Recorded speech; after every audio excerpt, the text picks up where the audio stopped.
Sebuah kabar terdengar dari Bakaheni, Lampung Selatan. Sebuah kampung pernah hilang di lokasi ini. Penyebab dan cerita kejadiannya menjadi misteri.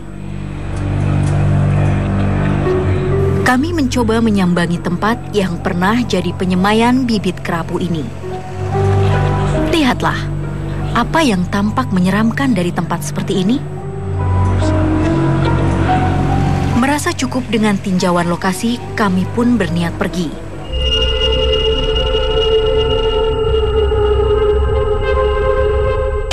Jadi tim Dua Dunia mencoba menelusuri misteri selanjutnya ke Lampung Selatan, tepatnya di Bakaheni. Dipercaya oleh warga setempat ada salah satu kampung yang tiba-tiba menghilang dengan sendirinya karena letusan Gunung Krakatau. Saat survei siang, saya sih merasa awalnya biasa aja, tidak ada rasa takut. Saat di mobil tiba-tiba salah satu mediator kami, tepatnya Mbak Iis itu kehilangan kendali. Suaranya berubah dan dia hanya menegaskan bahwa dia terusik dengan kehadiran kami. Namun sepertinya gangguan datang terlalu awal. Lihat apa yang terjadi pada istri Ustadz Hakim. Tubuhnya seperti menolak sesuatu yang hendak masuk ke badannya.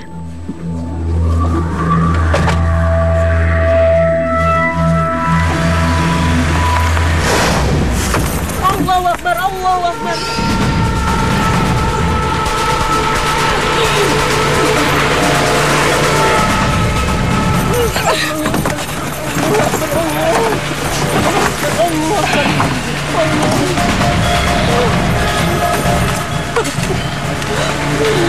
Antar.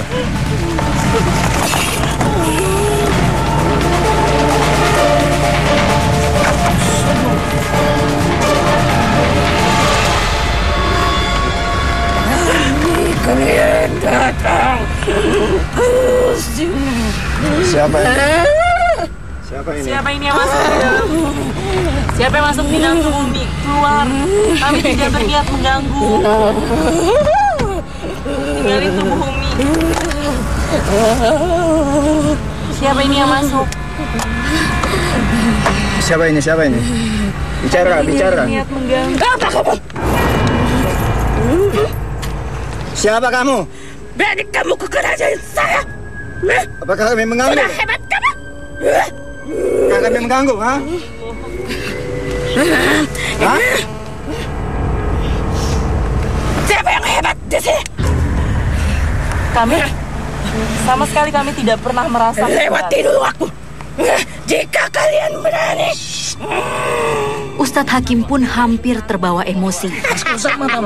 Menantang makhluk yang merasuk ke tubuh istrinya itu. Ayo keluar. Ayo di luar. Oh, sama Mas. Jangan melalui tubuh orang. Berani? Saya mau apa kamu? Hah? Berani? Berani. Ayo keluar. Di mana kamu mau bertanding? Di situ. Ayo di luar situ. Makhluk penakut aja ngaku berani. Ayo kalau berani benar. Lepas. Kamu keluar aja. Keluar kita tanding. Istrimu ada di tanganku. Bukan di tangan Anda. Jika kau berani datang ke istana kerajaan kami, syarat pertama harus melangkahi kami. Dia tetap menganggap kami telah masuk ke dalam kerajaannya dia dan tidak bisa keluar tanpa adanya pertarungan. Dia meminta Ustadz Hakim untuk bertarung dengan dia, atau siapapun yang ada di tim kami yang punya keberanian melawan dia, ya silakan pada saat itu juga, siang hari itu juga, saat survei itu juga bertarung sama dia.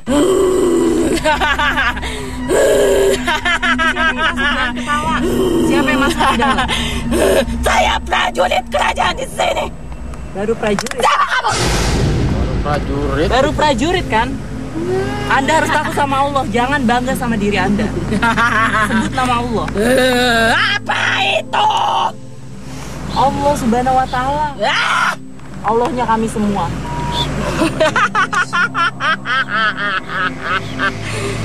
Kalau kita bismillah.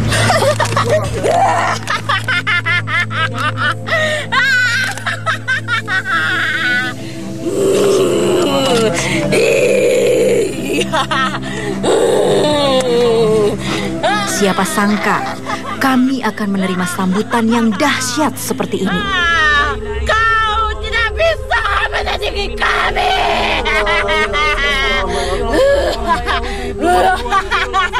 Allahu Akbar, Allahu Akbar.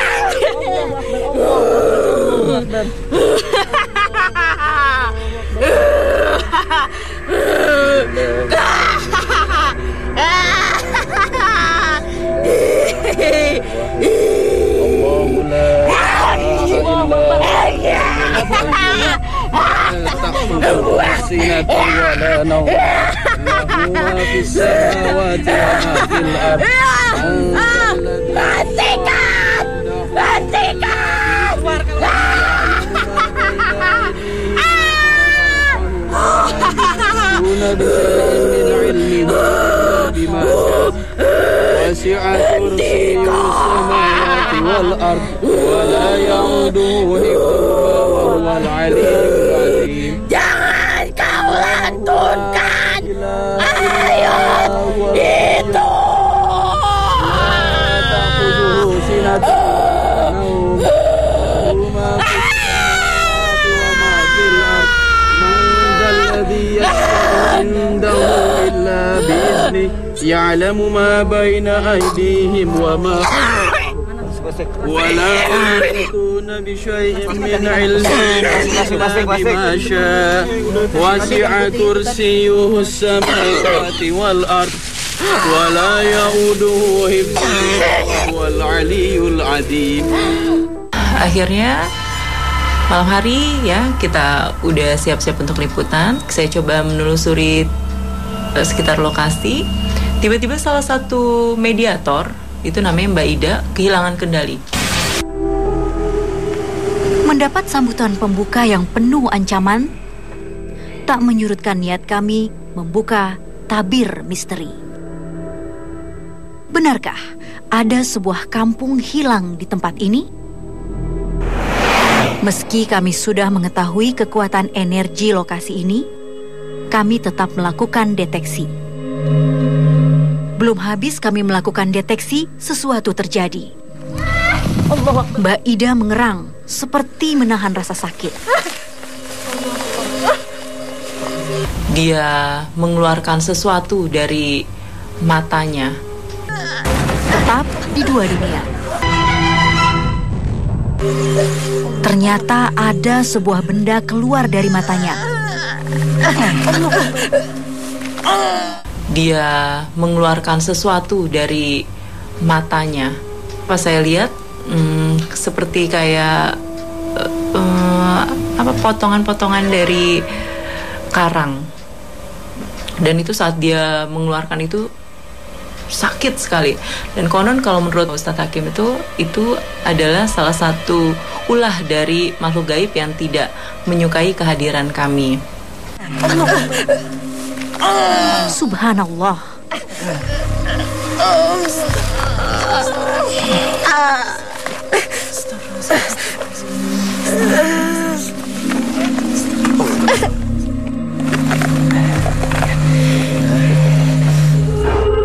Ustadz Hakim mencoba menetralisir energi negatif dari tubuh Mbak Ida, tapi Mbak Ida malah menyerang Ustadz Hakim. Allahu Akbar, Allah. Ternyata ada makhluk lain yang merasuk ke tubuh Mbak Ida. Siapa ini? Assalamualaikum. Allahu Akbar. Assalamualaikum. Assalamualaikum. Berarti Anda bukan Muslim? Iya. Siapa Anda yang masuk? Siapa Anda? Kenapa ngirim ini? Kayak orang-orang suka. Saya tahu bagaimana? Ini apa kemarin? Ini dengan siapa ini? Saya nggak ada urusan. Jelaskan dulu siapa Anda. Siapa Anda nanya-nanya gitu? Saya hanya ingin mencoba mengungkap sejarah dari tempat ini. Kami tidak berniat mengganggu, Kami hanya mencoba mengungkap apa benar di sini dulunya ada kampung dan terus mendadak hilang. Kenapa yang tahu itu? Saya hanya ingin mencoba mengungkap sejarahnya aja. Kurang puas dengan kiriman kami? Hah? Maksud Anda apa? Ya biar kalian tahu siapa kami yang ada di sini. Memang Anda siapa? Kami yang jaga wilayah ini. Ada siapa aja selain Anda? Banyak. Banyak? Di sini dulu ada kehidupan di bawah ini. Seperti apa? Sebelum terjadinya Gunung Merapi meluluh lantakan kampung kami. Semua tertimbun di dalam ini. Mereka menginginkan keluar, tapi tak bisa. Tak ada yang bisa mengambil. Mereka di dalam menangis, menjerit.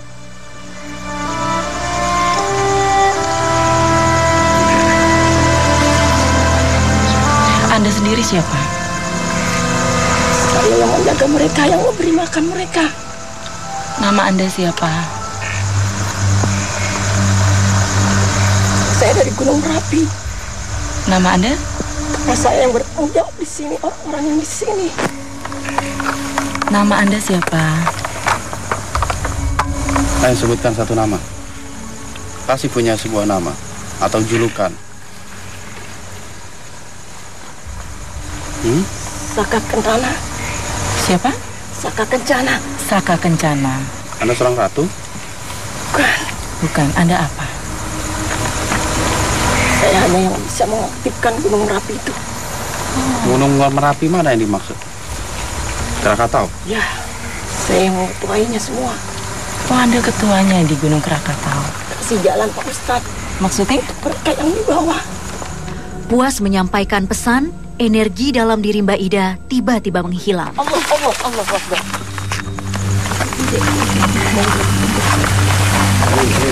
Mbak Ida?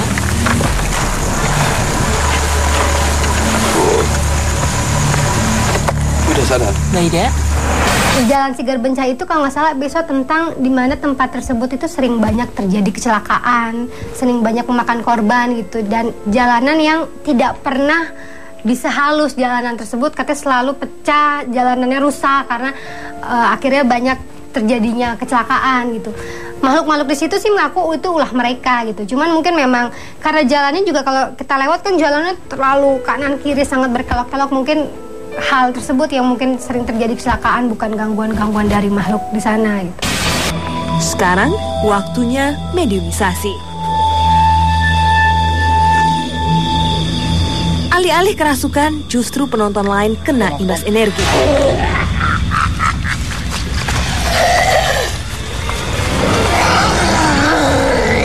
Tapi dompetnya tolong diambil, Mas.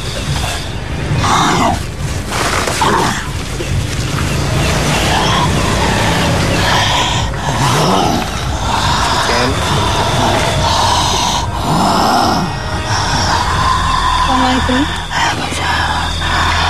Saya berbicara dengan siapa?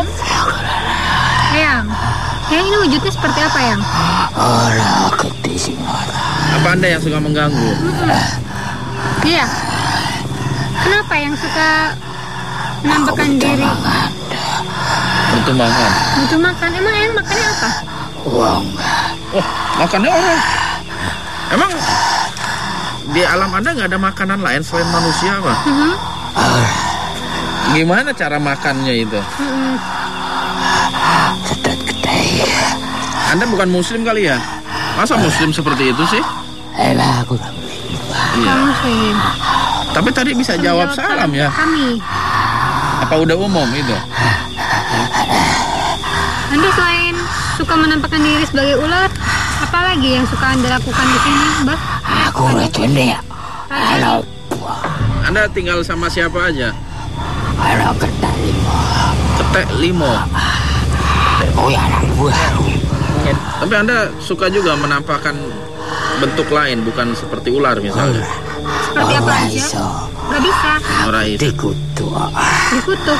Dikutuk sama siapa? Wali siapa? Wali siapa? Kenapa Anda bisa dikutuk sama Wali Jaga? Terus?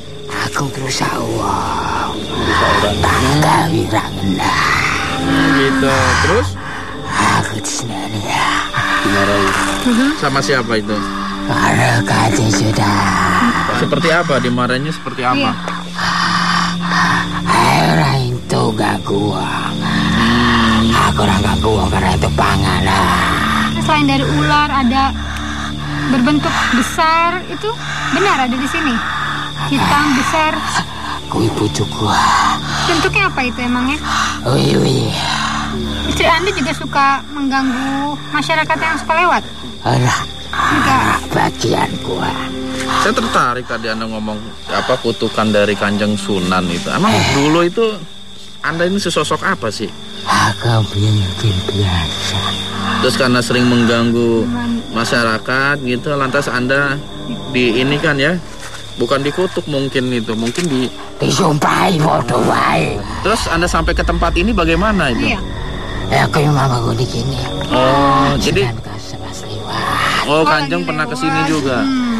Sekarang mana gini kan Islam juga Kanjeng senai kali itu. Tahun berapa waktu itu? Saya lebih mati. Terus betul di sini ada berdiri sebuah kerajaan gaib? Kesaanku tuh ya. Kenapa sih makhluk sebangsa Anda, sebangsa jin itu perlu dengan adanya sebuah kerajaan gitu? Ayo gue berangkat. Cincin kafe itu. Terus Anda punya menteri-menteri juga? Iya. Itu tugasnya apa aja itu para menteri? Daerah ini masih jarang. Terus saya tertarik dengan tumbal, kata-kata tumbal yang Anda sebut tadi. Memang Anda sendiri punya kuasa terhadap kehidupan seorang, nyawa seseorang, sehingga dengan mudah Anda bisa ambil sebagai tumbal. Cukup memberi informasi, mediator disadarkan. Tak disangka, Umi seperti kena imbas energi.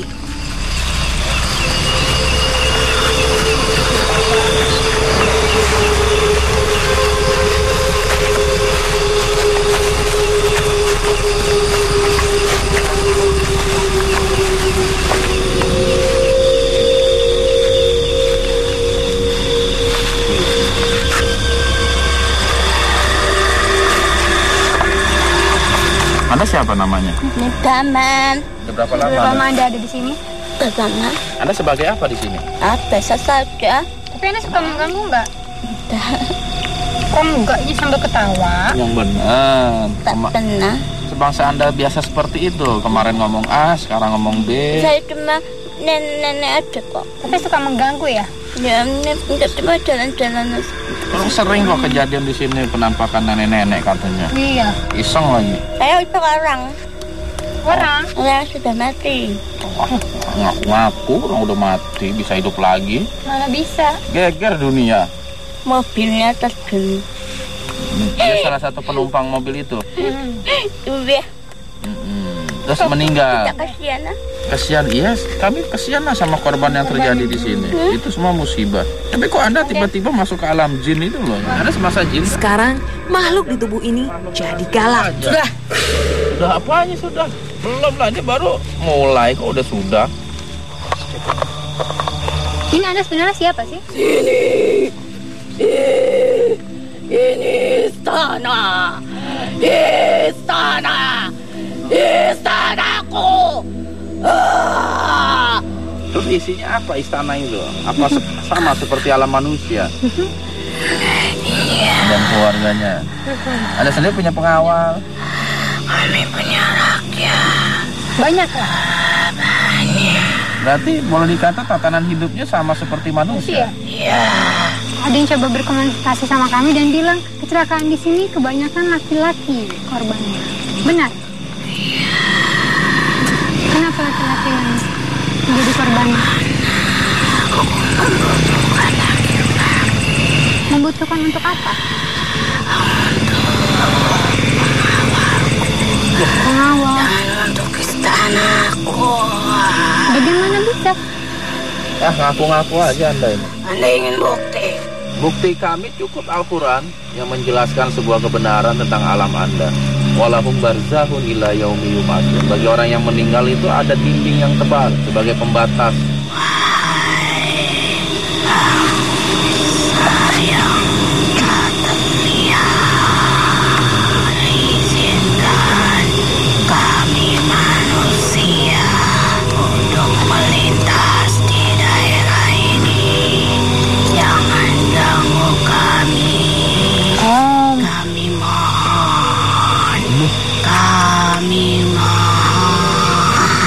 Jadi Anda pengen setiap orang lewat berbicara seperti itu?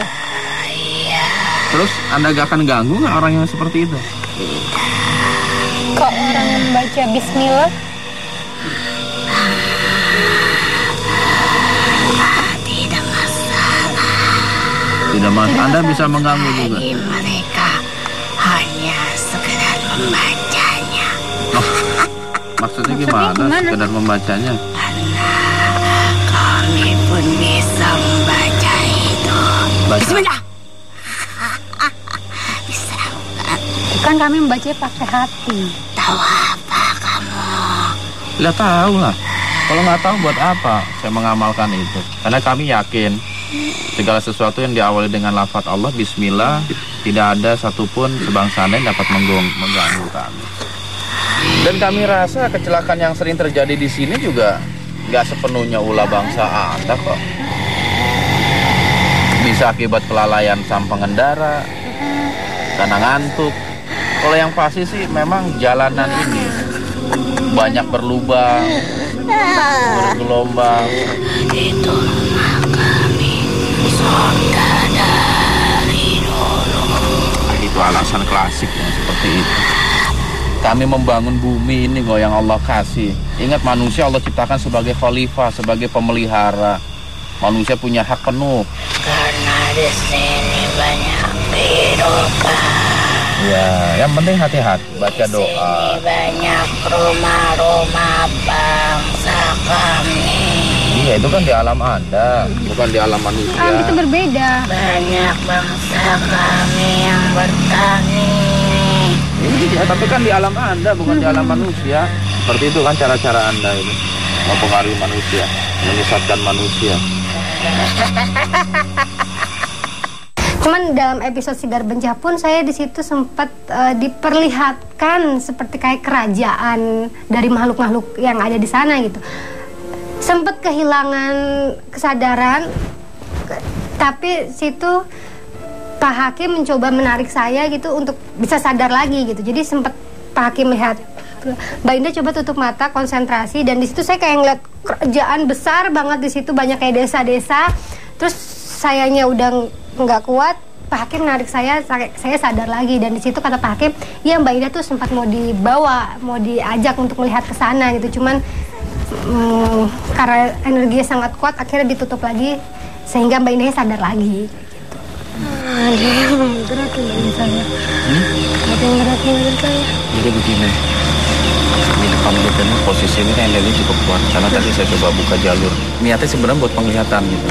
Dan rupanya kayaknya ini Mbak Ina ini nggak bisa untuk melihat, untuk bisa merasakan, karena begitu niat untuk melihat, mewujudkan apa yang di depan, energi aura badan itu udah bereaksi nggak normal. Sebenarnya bergerak sendirinya itu bukan karena ada gangguan gaib gitu, tetapi karena energi badan ketika bergesekan dengan sesuatu gaib lah gitu, gelombang gaib gitu, untuk melihat nggak kuat. Jadi terjadilah kayak pergesekan yang mempengaruhi jalur energi dari Mbak Indah itu sendiri. Jadi depan kita ini banyak makhluk dan banyak bangunan seperti apa namanya, suku adat terasing gitu.